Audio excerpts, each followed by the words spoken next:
You wake up to the acrid smell of burning asphalt. Your private driveway, the one you paid $80,000 to keep free from HOA control, has been paved over while you slept.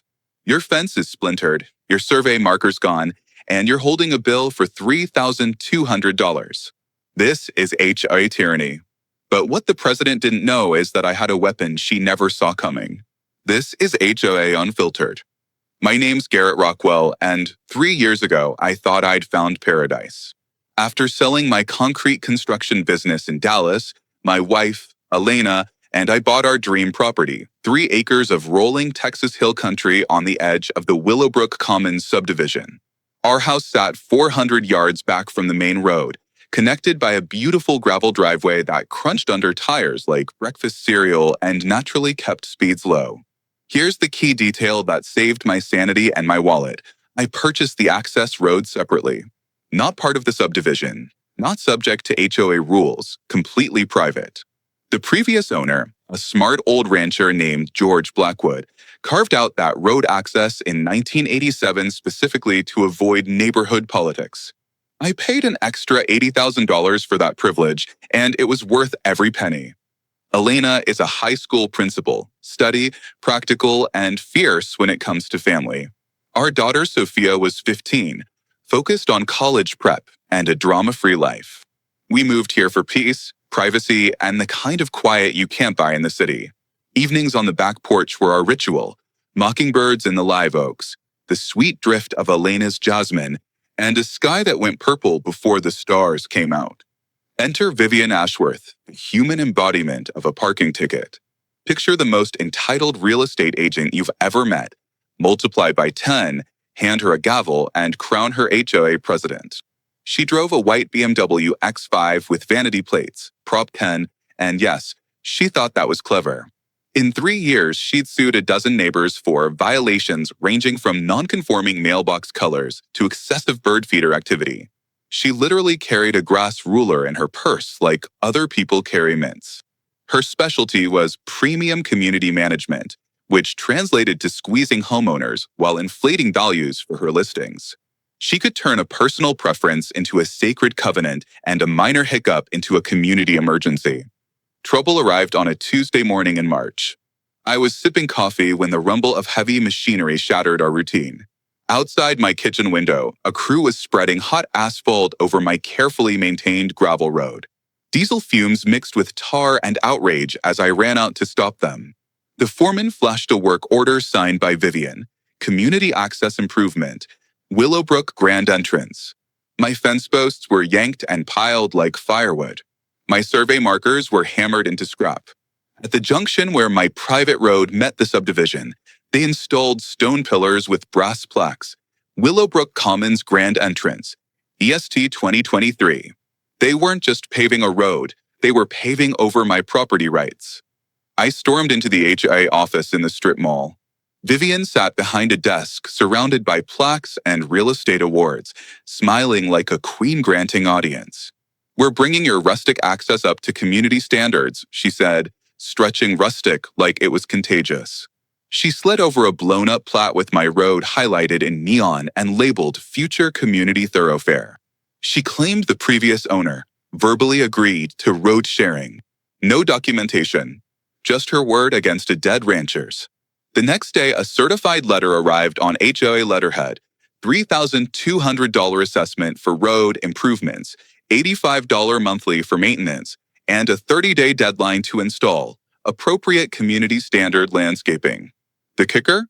Threats of liens and legal action for noncompliance. I heard Elena's cabinet doors from 3 rooms away. Sophia's friends suddenly treated our new asphalt like a parking lot and skate path, wheels grinding at 7 a.m. under our bedroom window. Vivian didn't know George's deed had teeth. She also didn't know who I used to be. I'm a retired commercial developer with a long memory and a longer paper trail.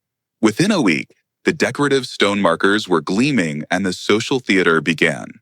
A rent-a-cop in a golf cart flagged me at the end of my own driveway. "ID and authorization to use this community access road," he said, clipboard poised. I tasted metal. "That's my house right there," I told him, pointing. He shrugged. Ma'am says all vehicles need verification. I'd seen this trick before: create a fait accompli, add security theater, and intimidate the owner into surrendering. So I went where the paper lives, the county planning office. In construction, everything requires a permit. You can't pour a step or move a culvert without paperwork. Records showed 0 permits for any road work near us. 48 hours later, a bright orange stop work order fluttered on Vivian's pretty pillars. Her response? Predictably petty. Emergency board meeting. I wasn't invited, but my neighbor Marcus Webb, retired Marine, impeccable hearing, excellent at evening dog walks, happened to pass by. According to Marcus, Vivian ranted about how I was obstructing progress and tanking property values. The board voted to fine me $500 a day for failing to maintain common area. Translation: they tried to fine me for not maintaining my private road to their standards. The next certified letter declared me persona non grata. I was banned from the clubhouse of a neighborhood where I legally own land. Then came the community awareness campaign. Door-to-door whispers that my gravel road endangered school buses and that my obstruction would crater everyone's equity. Elena came home from the store shaken after 3 neighbors cornered her with concerns. The lavender of her shampoo couldn't hide the stress. While Vivian played neighborhood politics, I was building an alliance. This wasn't just my fight anymore. Our quiet neighborhood was splitting in two, and my secret weapon was a retired Marine, a doctor, and a teacher with a color-coded filing system. I called my former business partner, now a traffic engineer, and ordered a GPS land survey, $3, $200, the exact bill Vivian sent me to destroy my property. Poetic justice has a receipt. I hired Rex Donovan, a retired sheriff's deputy turned investigator, with a gift for public records people would rather stay buried. Within 3 days, he found shell companies tied to Vivian buying parcels around me for 18 months. She was assembling land like a developer because she was one, just without the honesty. I knew the buzzwords: prescriptive easement, adverse use. Vivian needed a decade of continuous, documented public use to claim rights across my road. That was impossible. I'd gated the road each winter since 2019, and George had done the same since 1987. I had receipts for gates, private property signage, and snowplow contracts that explicitly excluded community vehicles. Her so-called historic use was about as sturdy as a paper umbrella in a thunderstorm. Then came a letter from Peton and Amp, Associates, the same firm that handled my business sale and knew I had money. They accused me of destroying community property with my survey stakes and threatened a $50,000 suit. The irony? They were defending the person who actually destroyed my property. Vivian escalated with theater disguised as engagement, daily beautification walks. Groups of carefully curated supporters strolled past our house like reconnaissance squads, phones raised, whispering and pointing. The camera clicks became our new morning soundtrack. Facebook filled with photos of our perfectly normal house captioned with passive-aggressive gems like interesting landscaping choices and fire safety. The county planning office lost my survey documents. A clerk with Vivian's last name, her niece, as we later learned, insisted I reapply for a driveway access permit, $2,800 and 6 to 8 months, during which my road access would be questionable. That wasn't bureaucracy. That was extortion with a stamp. Rex's aerials made the picture snap into focus.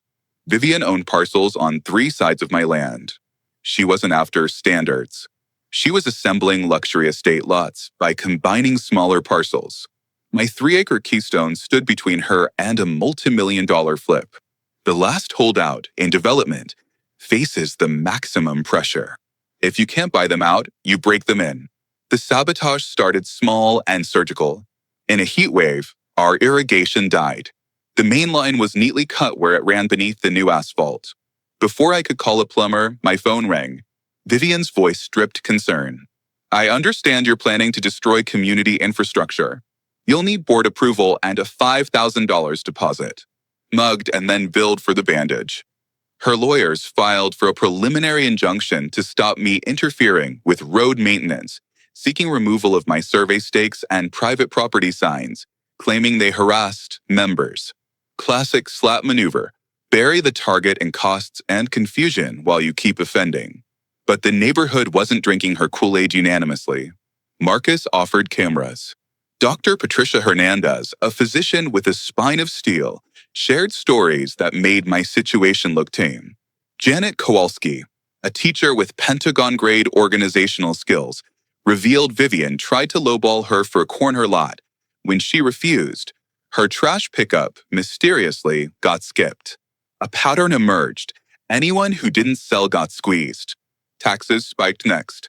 The county reevaluated my property based on improvements, bumping my bill from $4,200 to $7,800.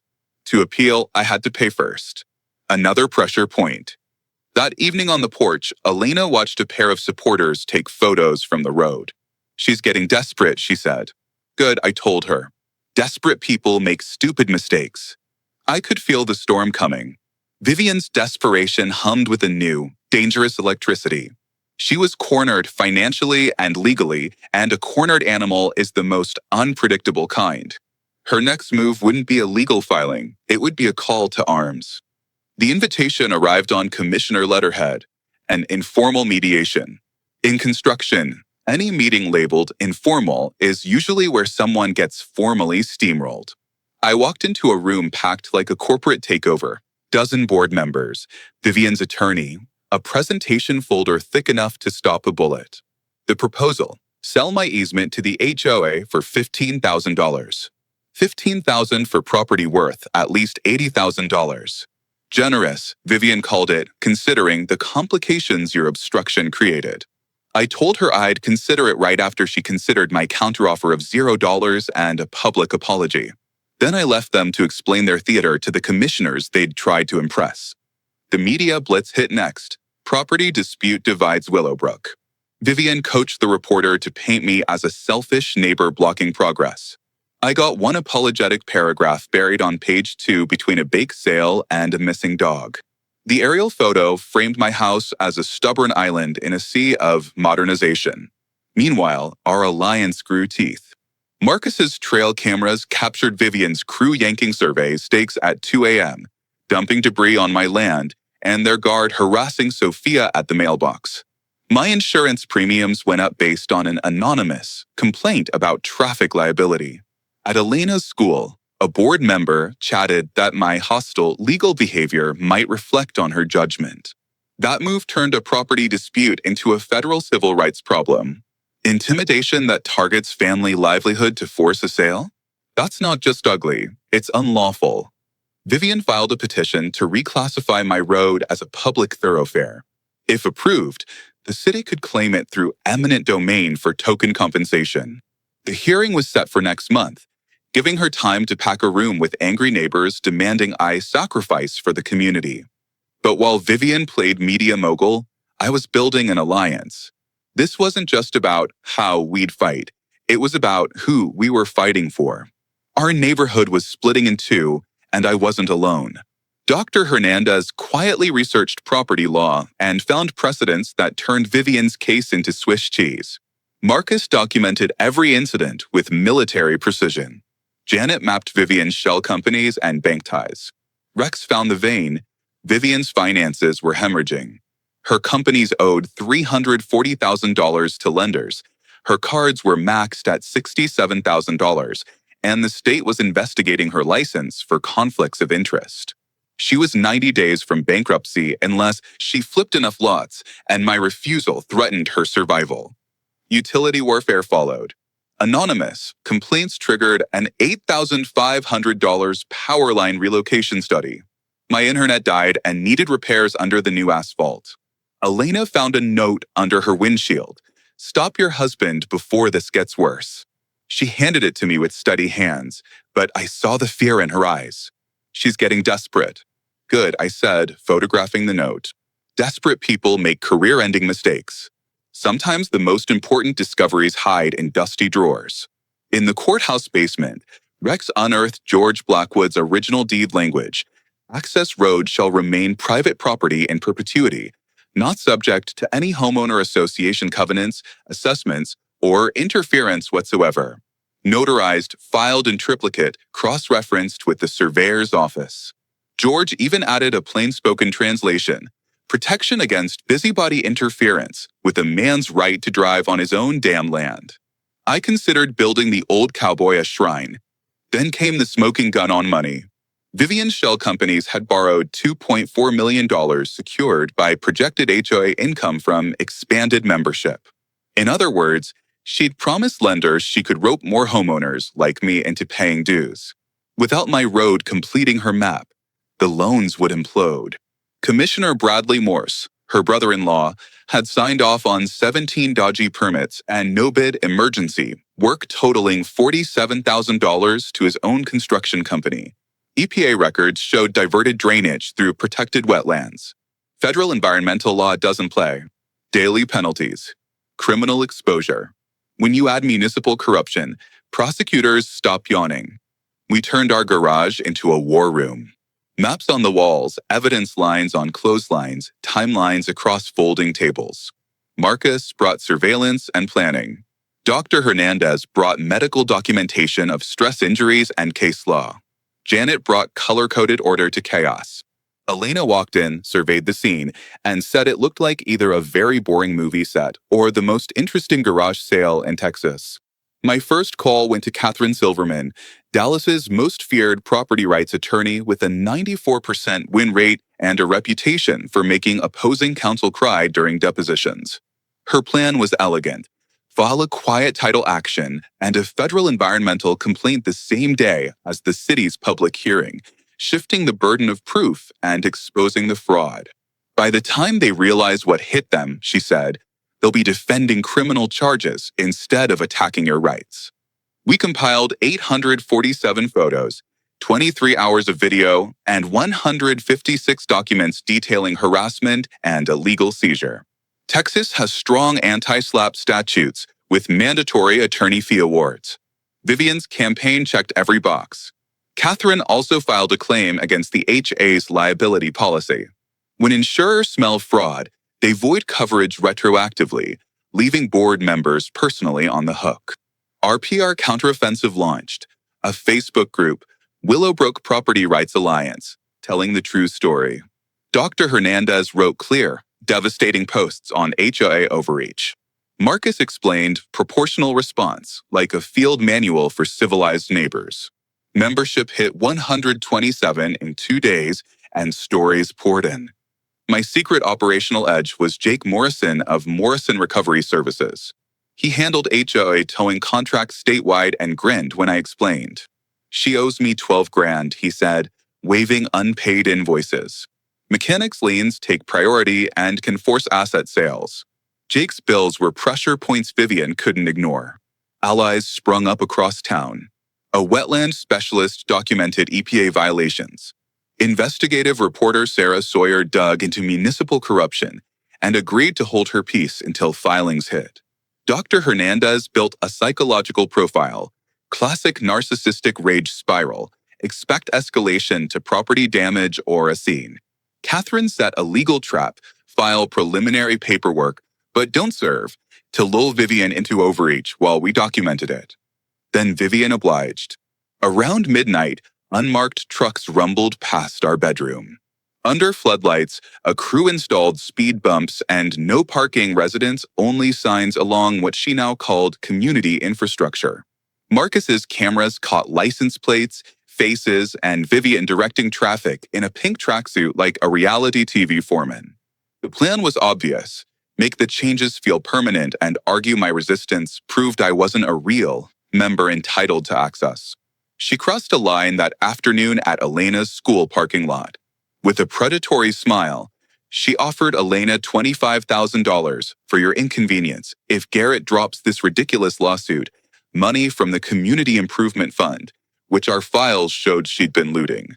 Elena had the presence of mind to record. We now had a bribery attempt funded by embezzled dues on video. Rex's threads tugged Commissioner Morse apart. The inspector who approved Vivian's permits had never visited sites. Approvals were rubber-stamped via backdated digital signatures. The state attorney general opened an investigation. Harassment escalated. Anonymous flyers accused me of running an illegal home business. False fire marshal complaints. A bogus Child Protective Services report forced a home inspection that found nothing. Sophia's college applications were delayed by address verification issues that mysteriously affected only us. My pride in her resilience was matched only by my fury. Vandalism followed. At 3 a.m., 2 board members took a bat to our mailbox, caught on camera. Herbicide burned messages into our lawn. Hoses were slashed, flooding our basement.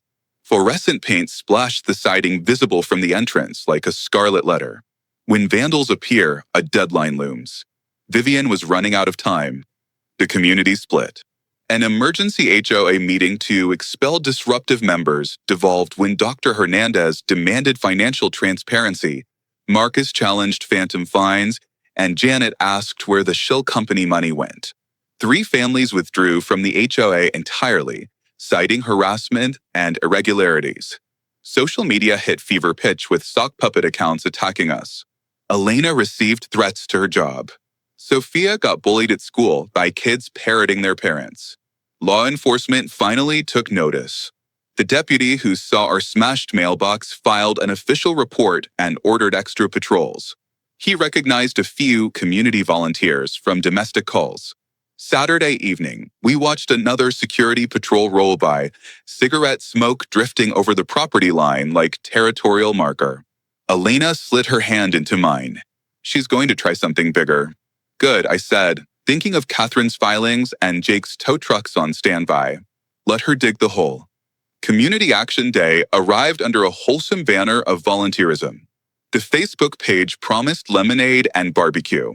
The reality was 20-plus neighbors with bolt cutters, sledgehammers, and matching Willowbrook Pride shirts ready to rip out my markers, cameras, and signs. Pickup trucks and SUVs lined up like a militia parade. The air smelled of gasoline and bravado. I had planned for this.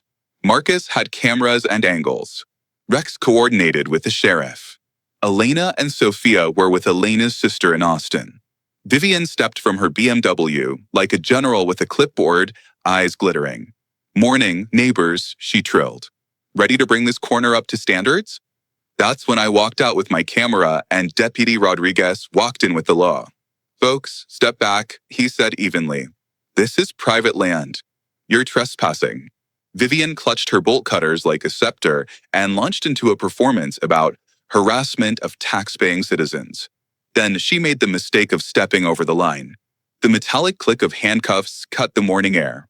2 of her most zealous volunteers earned matching bracelets. She'd invited a TV crew, expecting a sob story about a selfish neighbor. Instead, they filmed her arrest while she ranted about bringing non-conforming neighbors into compliance. Sarah Sawyer's questions were surgical. Environmental violations, shell companies, cozy permits, missing money. Nothing says grassroots movement like uniforms and demolition tools on camera. Vivian spent 72 hours in county jail. Her bond was $50,000, but her accounts were frozen pending fraud investigation.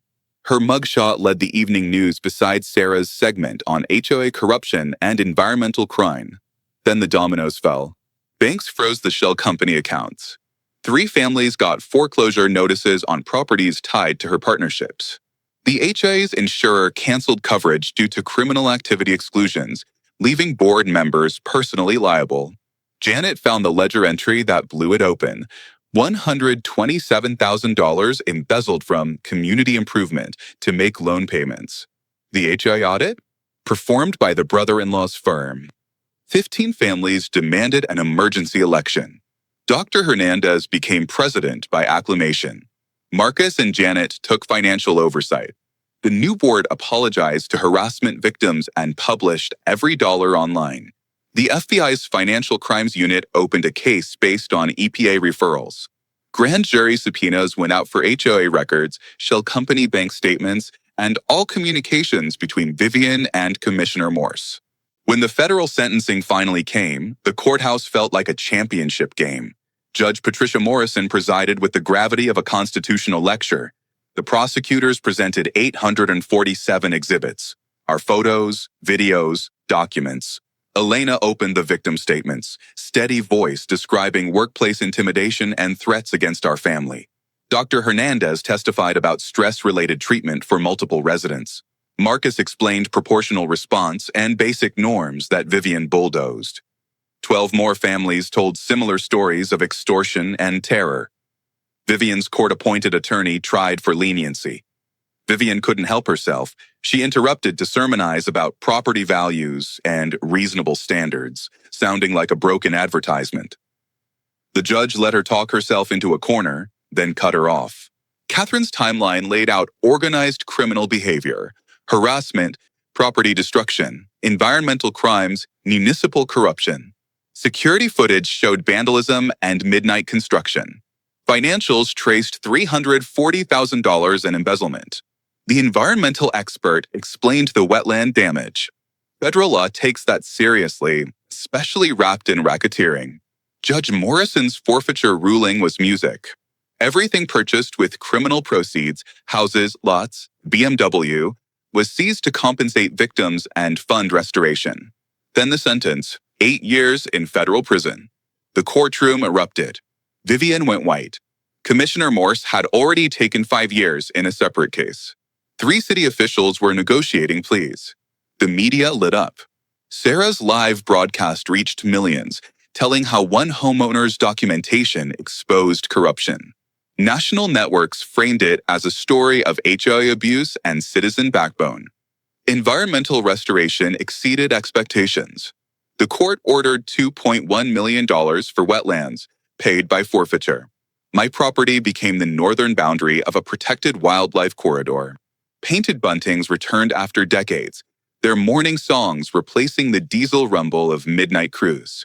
My gravel road, restored, became a low-impact nature trail connecting the subdivision to the preserve. Families now walk the path Vivian tried to steal, reading signs about conservation and property rights funded by the money she thought she'd keep. The property rights precedent mattered. Rockwell versus Willowbrook Commons HOA started showing up in law school syllabi. The legislature passed the Property Owner Protection Act, mandatory $2 million liability insurance for HOA officer misconduct, a state ombudsman for disputes, and criminal penalties for harassment campaigns targeting homeowners. Our neighborhood transformed. Under Dr. Hernandez, budgets went online and dues dropped from $2,400 to $400 after cutting kickbacks and ghost contracts. Marcus and Rex formed a PI partnership and helped dozens of families fight HOA abuse.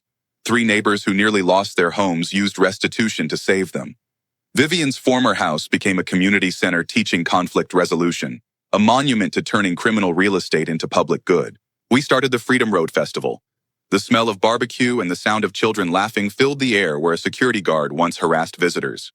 Elena joined the scholarship board we founded, the Willowbrook Veterans Scholarship, seeded with $200,000 from the settlement.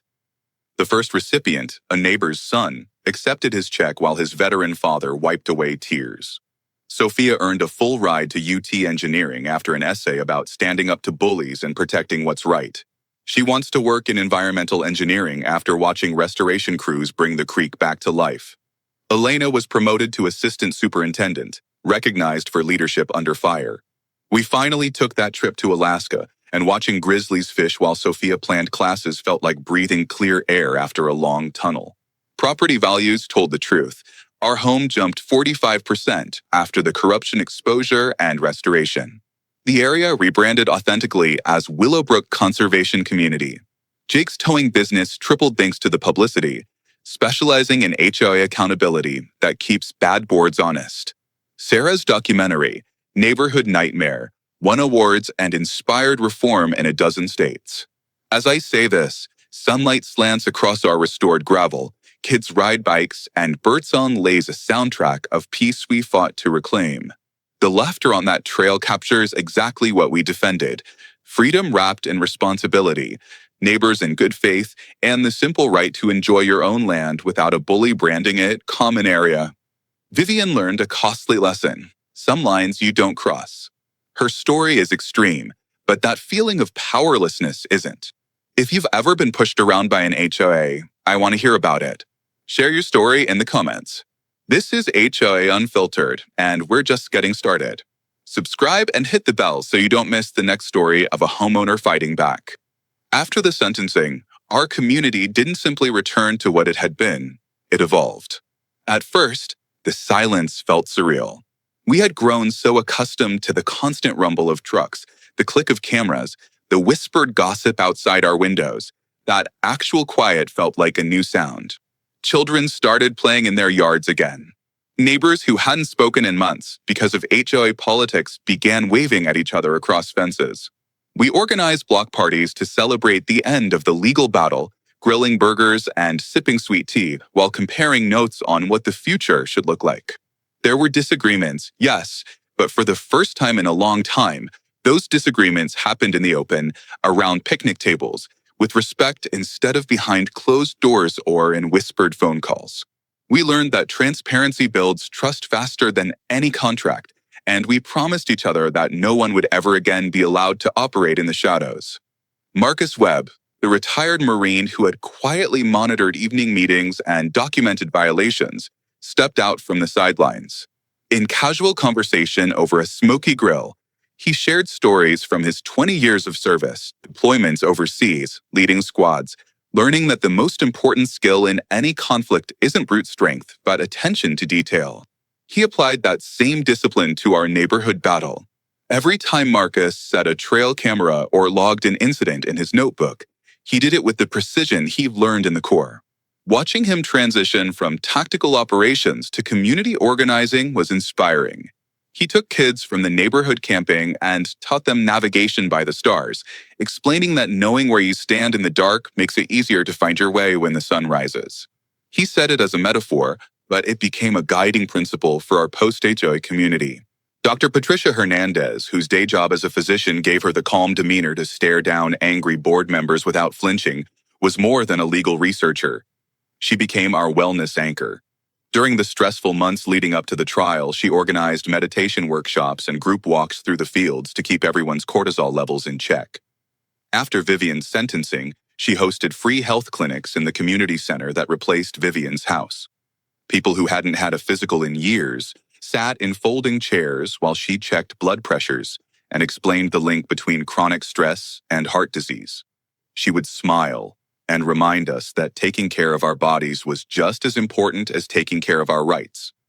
Her ability to blend medical advice with civic activism showed us that a healthy community needs both a strong backbone and a strong heartbeat. Janet Kowalski, the teacher with the color-coded binder, turned her organizational prowess toward positive projects.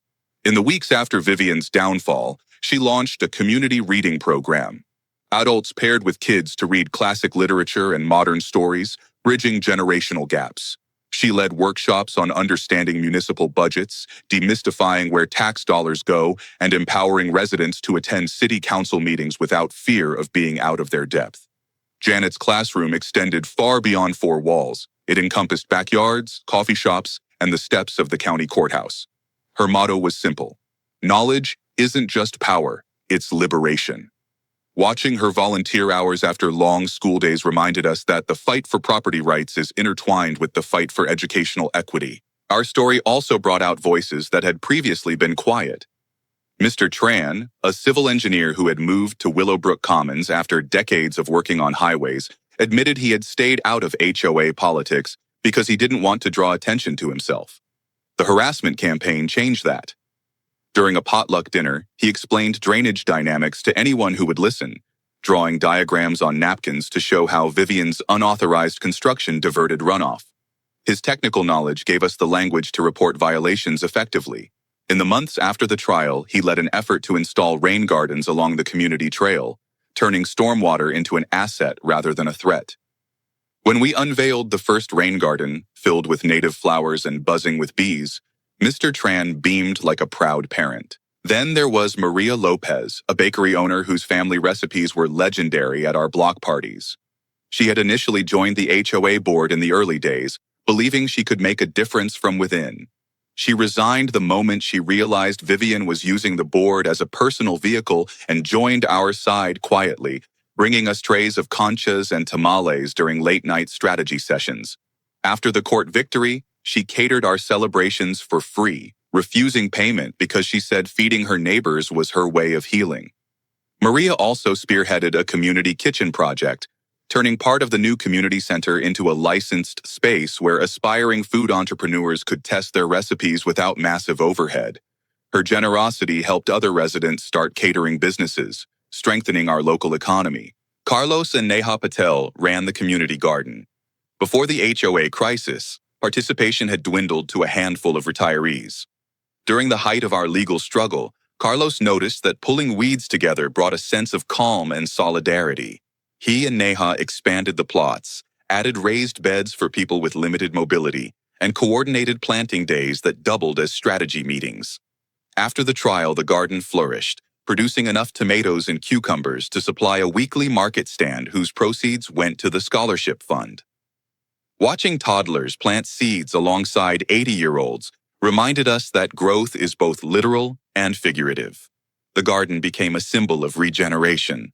While the HOA had tried to stifle our independence, we nurtured it and watched it blossom. Not every neighbor had a high-profile role, but each contribution mattered. George, a retired police officer with a limp from an old injury, offered to patrol the trail during early mornings, not because he expected trouble, but because he wanted parents to feel safe letting their children walk alone.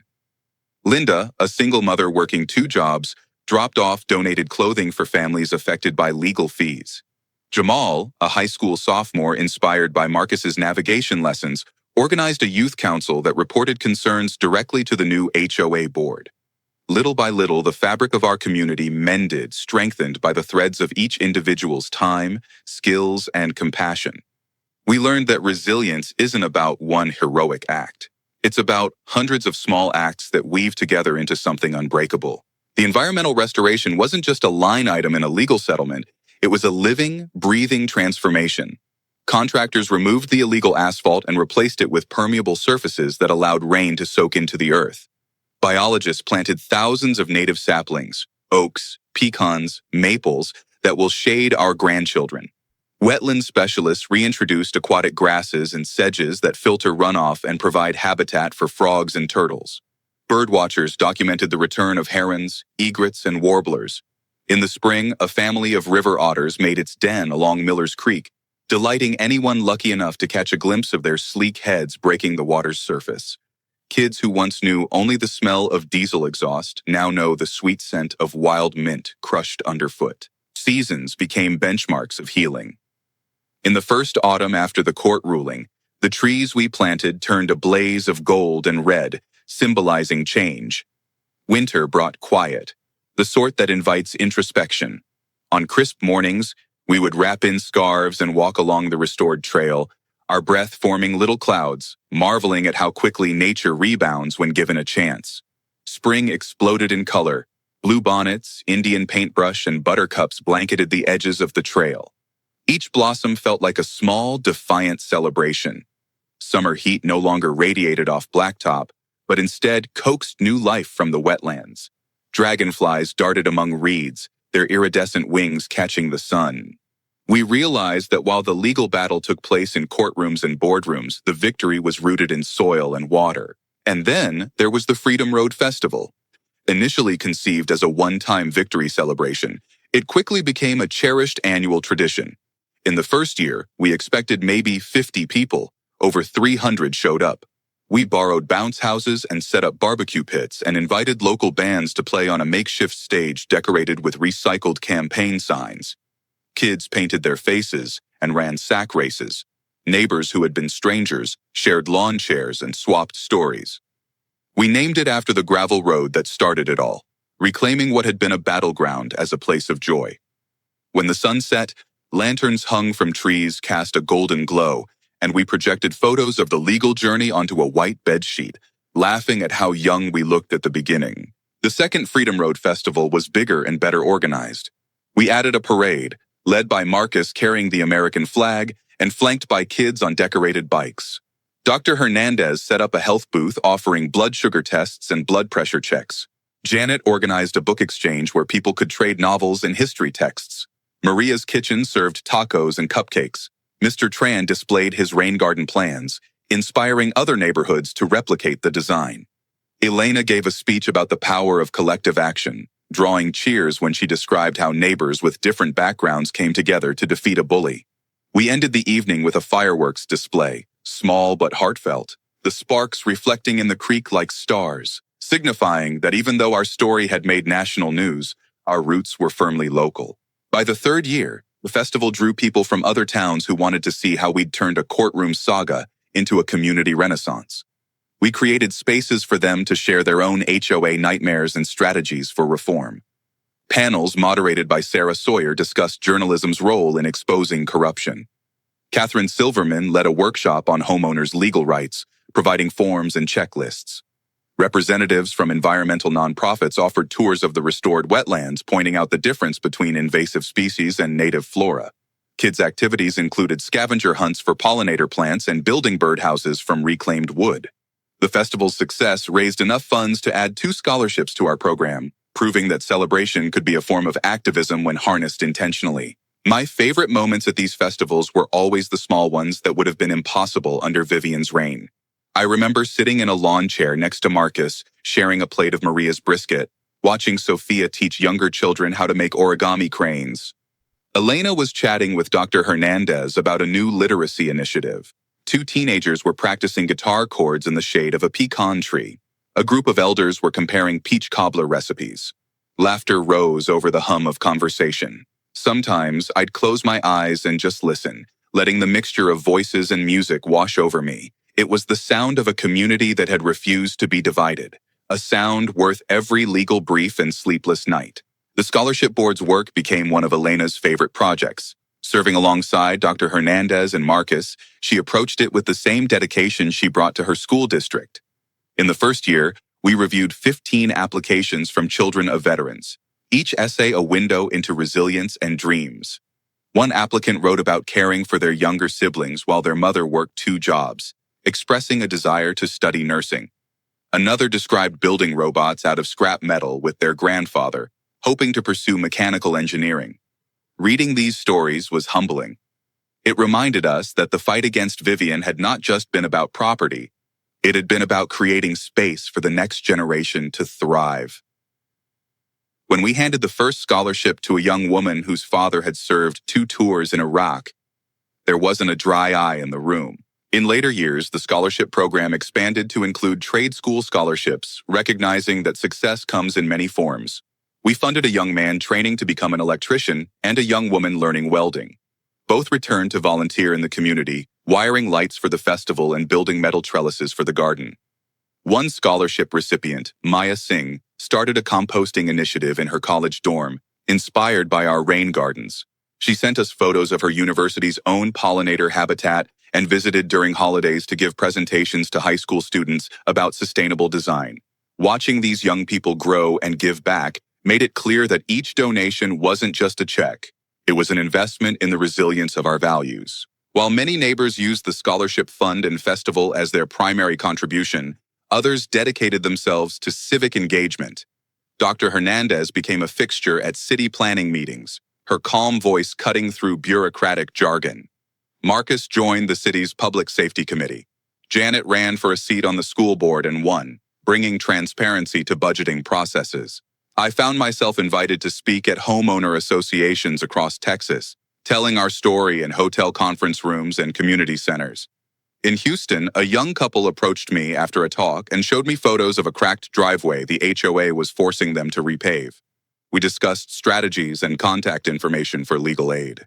Weeks later, they emailed to say they'd won their case. Each small victory felt like a ripple from our original splash. Rex Donovan's investigative services grew as well. He developed workshops teaching residents how to file open records requests and read public documents. He explained how to track campaign contributions to identify conflicts of interest. People who had never considered themselves activists learned to navigate county websites and legal databases. Rex often said that shining a light on corruption is like opening the curtains in a dark room. Once you see the dust, you can clean it up.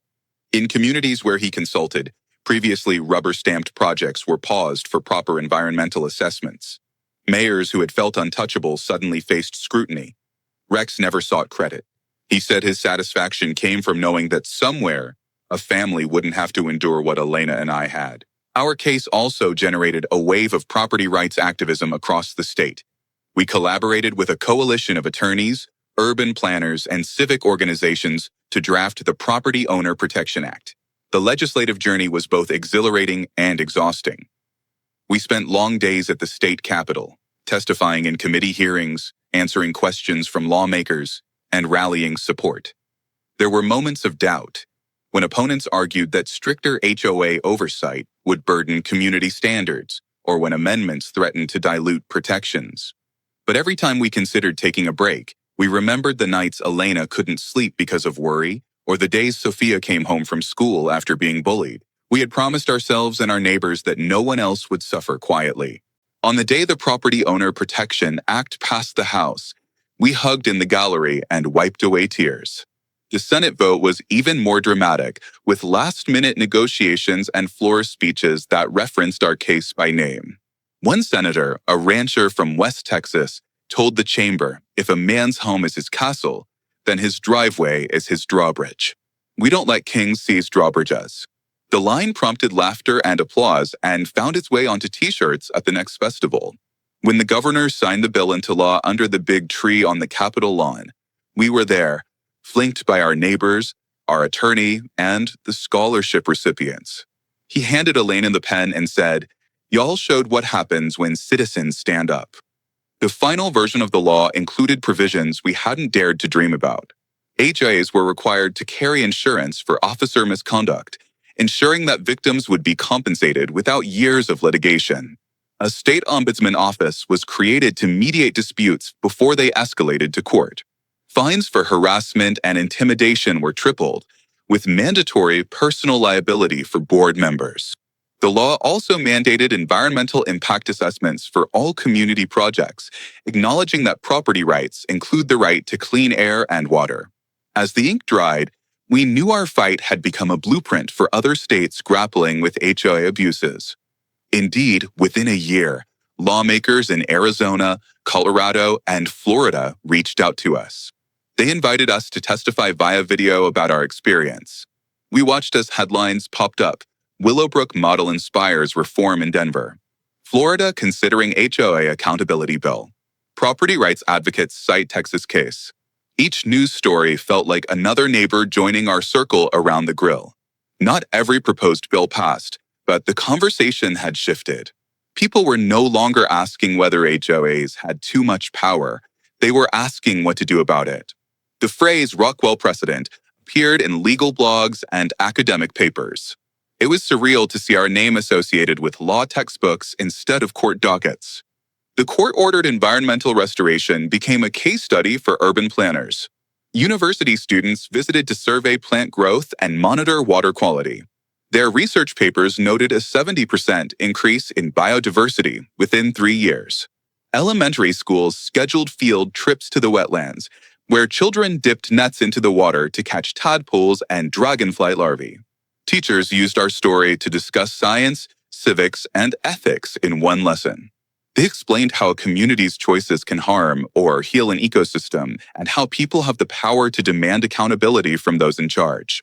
Seeing kids listen wide-eyed as they realized that grown-ups could be wrong and then learn how to set things right was profoundly moving. As time passed, we also witnessed unexpected reconciliations. Some of Vivian's early supporters, who had genuinely believed they were protecting property values, approached us with apologies. They admitted they had been swayed by fear-mongering and slick presentations. One man broke down in tears at a town hall, confessing that he had told his children not to play with Sophia because he believed our legal fight made us dangerous. He looked at Sophia and said, "I'm sorry for teaching my kids the wrong thing." She hugged him. We learned that healing from a divisive conflict requires grace along with justice. Anger might fuel a fight, but empathy rebuilds bridges. My own reflections deepened during quiet moments. I thought about George Blackwood's foresight in writing that deed, about the way he'd insisted on ironclad language that even a developer like me could appreciate. I thought about my father teaching me as a child to always read the fine print, to never sign away rights for the sake of convenience. I thought about the veterans in my family who fought for freedoms on distant shores and how our fight, though smaller in scope, was a part of that continuum. Freedom is not a static state, it's an ongoing practice. You assert it, you protect it, and you teach it to your children. There were nights I'd look out at the restored creek and feel a mix of gratitude and responsibility. We had won, but we had also inherited the task of safeguarding that win. In conversations with neighbors, we often discussed the balance between community and individual autonomy. None of us wanted a return to isolation or lawlessness. We believed in shared spaces, in rules that prevent harm and promote fairness. The issue was never about rejecting standards. It was about rejecting standards imposed without consent or transparency. We discovered that when rules are created collectively, when they reflect the actual needs of residents rather than the ambitions of a few, compliance isn't a burden. It's a choice people make because they trust the system. Our new HOA bylaws were drafted in open meetings, voted on line by line, and posted online for anyone to see. Fines were reasonable, and appeals were handled by an impartial committee that included renters and homeowners alike. We also learned the value of humor in activism. Marcus's line about drawbridges became a meme. Janet started a worst compliance notice contest, awarding a golden ruler to whoever could find the most absurd HOA citation from across the country.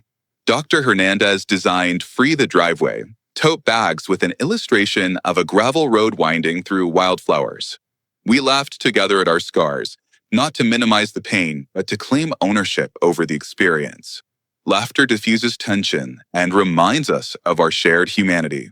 In community meetings, we'd sometimes break into jokes to lighten heavy discussions.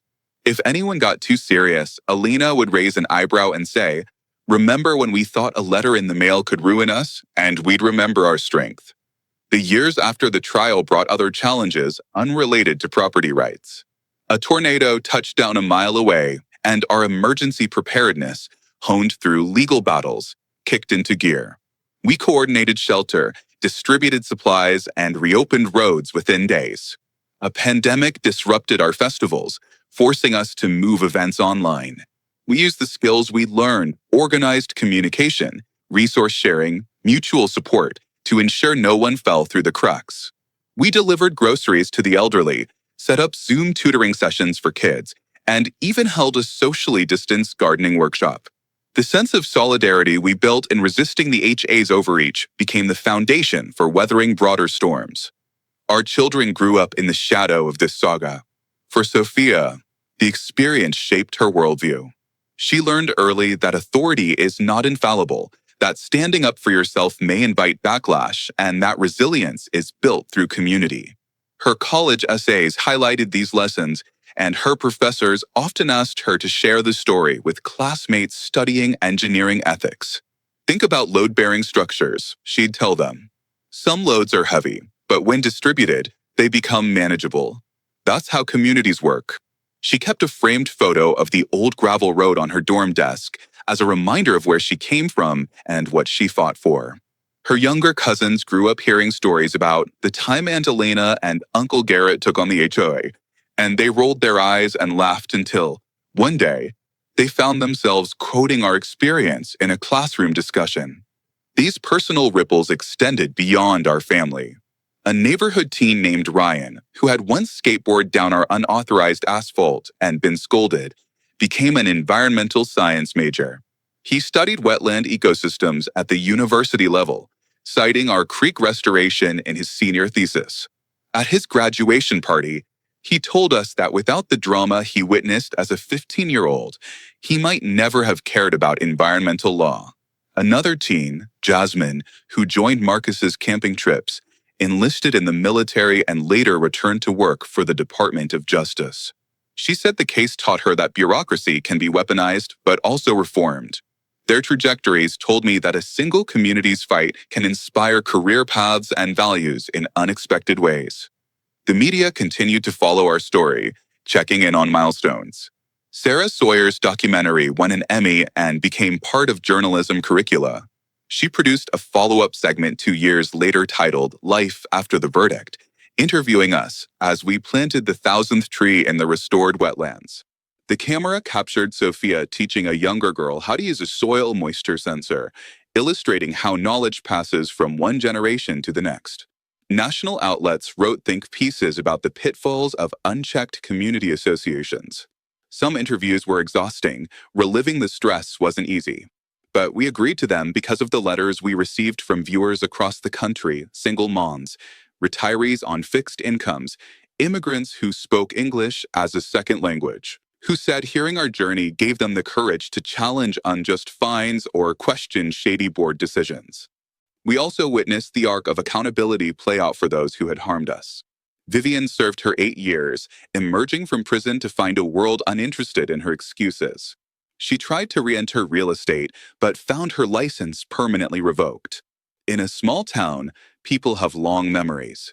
Commissioner Morse didn't return to public office. He moved away. Our former HOA's treasurer worked at a big-box store to pay restitution. I did not gloat when I saw these updates. Instead, I felt a complex mix of satisfaction and sadness. Justice had been served, but lives were broken. It reinforced my belief that power corrupts when unchecked. It reminded me to always look for the seeds of overreach in my own decisions, to be accountable even when no one is watching. At times, I found myself mentoring people far beyond our county. A couple from Georgia emailed me about their HOA forbidding solar panels. I connected them with legal resources and explained how we mobilized neighbors. Months later, they sent a photo of their new rooftop array shining in the sun. A widower in Kansas called, voice shaking, because his HOA threatened to fine him for leaving his porch light on past 10 p.m. We talked about community bylaws and state statutes. He later wrote to say his neighbors had rallied to revise the rules. Sharing these victories made the long nights spent reading case law and assembling evidence feel worthwhile. Over time, we also cultivated relationships with local governments rather than viewing them solely as adversaries. City staff invited Marcus and me to sit on an advisory board to review proposed developments, valuing our perspective on balanced growth. We met developers who wanted to build responsibly and worked with them rather than against them. We helped draft guidelines requiring transparency in community agreements and ensuring homeowners have a say in any major changes. There were still disputes, but they were handled early in public meetings, not in whispered schemes or midnight bulldozers.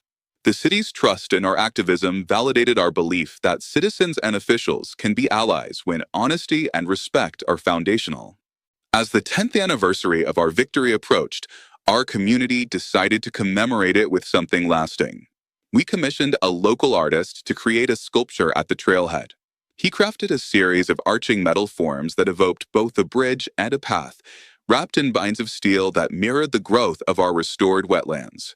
At the base, a plaque quoted George Blackwood's deed, in perpetuity, not subject to interference. We held a dedication ceremony where Dr. Hernandez spoke about the intersection of art and activism, Maria passed out warm pastries, and Marcus gave a flag-folding demonstration. Sophia, now a practicing environmental engineer, cut the ribbon. The sculpture wasn't just a monument to a legal win. It was a promise to future residents that vigilance and collaboration would always be part of our ethos. Looking ahead, we continue to support other communities in their fights. Margaret Thompson, the Oregon grandmother who used a medieval property law called adverse possession to seize her corrupt city council's parking lot, became a dear friend. We invited her to the festival, and she stood on our makeshift stage, hair in a gray bun, telling her own tale of bureaucratic hubris and grassroots persistence. Her story reminded us that heroes come in all ages and that obscure laws can become mighty tools in the hands of determined citizens. We laughed when she described the council members' faces as she delivered her notice of intent to claim their lot. We cried when she told us how the harassment she endured echoed our own. The line between her narrative and ours blurred, weaving into a tapestry of civic courage. I also started writing a book, not a legal treatise, but a narrative about our journey. I included the small details, the smell of jasmine, the click of a camera shutter, the late-night pizza boxes piled on our dining table, Sophia's whispered, "It's going to be okay," when Elena was on the verge of tears. I interviewed neighbors, capturing their voices so readers could hear the cadence of Texas drawls and Colombian inflections and Midwestern vowels. The process of writing forced me to sift through memories, to decide which moments to find the turning points. It was hard, and sometimes I had to step away, but I kept picturing someone reading it in a different state, in a house they fought to keep, finding strength in our words.